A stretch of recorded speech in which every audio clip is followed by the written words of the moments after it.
Pai, é chegada a hora, santifica-os na verdade, a Tua palavra é a verdade. Olá, meus amados, tudo bem? Continuaremos hoje com o estudo de Romanos capítulo 6, capítulo muito precioso e também muito esclarecedor. Durante esses primeiros capítulos, nós tivemos a oportunidade de desconstruir um pensamento errado que tínhamos acerca de agradarmos a Deus pelos nossos méritos ou agradarmos a Deus pelo que nós aparentávamos ser. Percebemos que nada disso agrada a Deus. Uma obediência que não é pela fé, uma santidade que não é pela fé, mas simplesmente pelo desejo de parecer perfeito, não agrada a Deus. Mas como finalmente agradar a Deus? E nós vamos começar a abordar um pouco mais sobre que tipo de comportamento realmente agrada a Deus. Em Romanos capítulo 6, logo no primeiro versículo, a palavra nos diz: que diremos então? Continuaremos pecando para que a graça aumente? De maneira nenhuma. Nós, os que morremos para o pecado, como podemos continuar vivendo nele? Então é importante percebermos, Deus não quer que nós vivamos uma vida de pecado. Ele quer sim que tenhamos uma vida perfeita. Ele quer sim que tenhamos uma vida de santidade. Ele quer ver frutos nos nossos atos. É importante você perceber isso.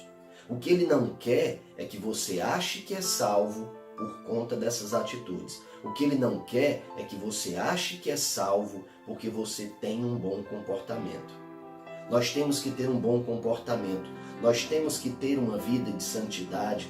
Nós temos que ter uma vida de dependência do Senhor. É através dessa vida de dependência, é através da forma correta de entendermos a graça de Deus que nós poderemos abandonar o pecado e viver uma vida que agrade ao Senhor. E eu quero te explicar um pouco melhor hoje acerca dessa graça.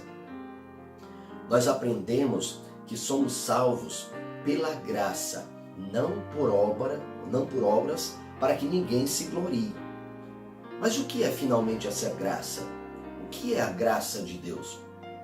Graça é favor não merecido. Então, nós não merecíamos a graça de Deus, nós nunca fizemos nada para merecer a graça de Deus, mas ainda assim Ele nos amou, deu o seu próprio Filho por amor de nós e através da graça Ele nos salva. Amém? Mas no momento que nós recebemos a Jesus, no momento que nós nos tornamos habitação do Espírito Santo de Deus, nós recebemos também essa graça. E essa graça, na verdade, nos capacita a não vivermos mais uma vida de pecado. Eu quero diferenciar para você o que é graça barata e o que é a graça preciosa. Esses conceitos você pode ter com maior facilidade lendo aquele livro que eu te falei, O Discipulado de Dietrich Bonhoeffer, né? Aquele teólogo alemão.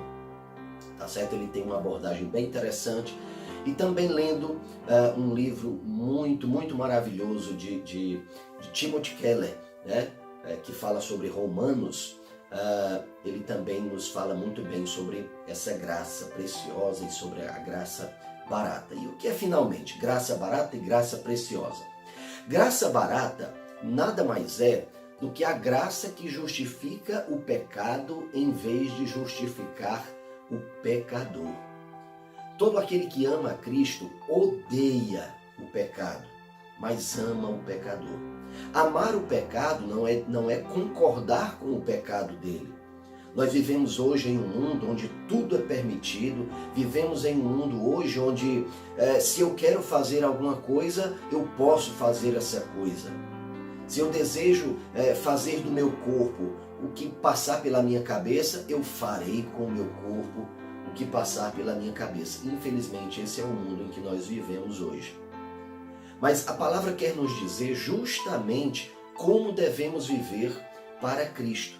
É isso que a palavra nos diz.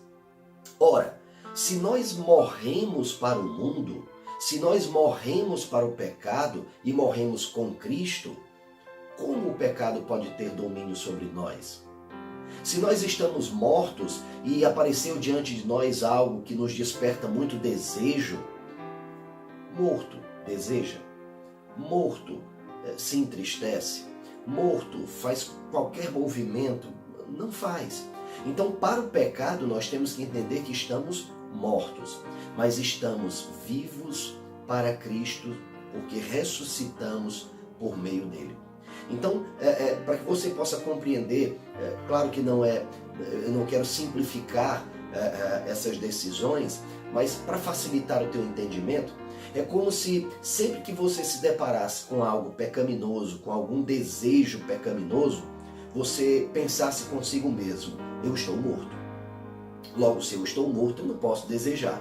Se eu estou desejando, é porque tem alguma outra força fora de mim atuando para me seduzir a fazer o que eu não posso fazer, pecar. Já quando nós nos deparamos com situações em que percebemos o Espírito Santo de Deus agindo em nós ou nos convidando a fazer algo que agrada a Ele, nesse momento nós percebemos: eu estou morto para o pecado, mas para Cristo eu estou vivo. E como eu não sou mais escravo do pecado, mas eu sirvo a Cristo, eu vou simplesmente obedecer ao que o Espírito Santo de Deus deseja de mim. Então, a graça barata é negar isso. Graça barata é achar que, já que eu fui salvo, já que Jesus me salvou, já que não existe mais condenação sobre mim, eu vou pecar. É só eu pecar e pedir perdão a Ele. Isso é graça barata. Isso é amor ao pecado. Isso é ser dominado pelo pecado. Mas quando nós entendemos o que é a graça preciosa, quando nós vivemos nessa graça preciosa, nós percebemos que, embora ela seja de graça, embora essa graça seja gratuita, embora essa graça não dependa do nosso merecimento, ela custou um preço muito alto para alguém. Jesus deu a sua vida para que nós pudéssemos ter essa graça. Então ela é preciosíssima, porque ela custou o precioso sangue de Jesus. Então ela é uma graça muito preciosa. E no momento que nós percebemos que somos perdoados, que somos aceitos por Deus, por meio dessa graça preciosa, por meio da fé que nós temos em Jesus Cristo, nós não podemos, claro, novamente nos abandonar ao pecado. Nós não podemos, claro, novamente nos deixar escravizar pelo pecado, mas servimos unicamente a Cristo. É importante percebermos também que a graça nos é dada de forma gratuita para que nós possamos viver a nossa vida de forma a agradar a Deus. Se antes nós não conseguiríamos agradar a Deus, porque através da força do nosso braço não conseguimos ser aceitos por Deus, como diz a palavra aqui, não há um só justo, nenhum sequer, ninguém que agrade a Deus, ninguém que faça o bem, é o que diz a palavra. Por outro lado, quando nós estabelecemos uma parceria com Deus, quando nós permitimos que o Espírito Santo de Deus venha habitar dentro de nós e resolvemos obedecer por ouvirmos a palavra de Deus, por ouvirmos o que o Espírito Santo de Deus deseja de nós, quando nós fazemos essa caminhada de obediência em parceria com Cristo, aí é diferente. Isso agrada a Ele. Isso realmente agrada a Ele. Então, quando você decide obedecer, dependendo do Espírito Santo, quando você decide se santificar, porque isso agrada a Deus, e especialmente porque Deus merece a sua santidade, porque Deus é digno de receber o esforço da obediência. Quando você age dessa forma, pode ter certeza, Deus está se agradando muito, muito da tua obediência, da tua santidade, da vida de obediência que você tem buscado viver. E tem buscado viver na dependência do Espírito Santo. Isso é o que é mais importante. Dependência do Espírito Santo, dependência de Deus até para obedecer, para fazer a obra de Deus, para viver em santidade, para se relacionar com as pessoas. Nós precisamos dessa graça. E ela não é uma graça barata. Ela é uma graça preciosíssima, porque custou a vida custou o sangue de Jesus.